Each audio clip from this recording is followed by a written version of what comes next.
Hello everyone and welcome back to my channel. আজকে অনেক দিন পর একটা রান্নার ভিডিও নিয়ে চলে এসেছি।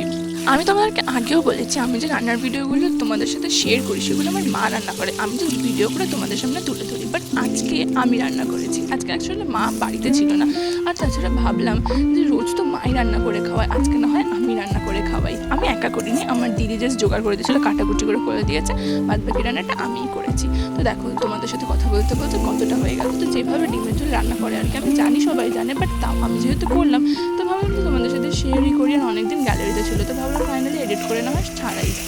তো আমি প্রথমে আলাদা করে ডিম আর আলুটা প্রেশার করে সিদ্ধ করে নিয়েছিলাম, তারপরে তেলে ডিমগুলোকে ভেজে নিলাম, তারপরে যেরকমভাবে পেঁয়াজ আদা রসুন কাঁচা লঙ্কা দিয়ে মশলাগুলো দিয়ে কষে, তারপরে আলু দিয়ে আবারও কষে খানিকটা জল দিয়ে ফুটতে দিতে হবে।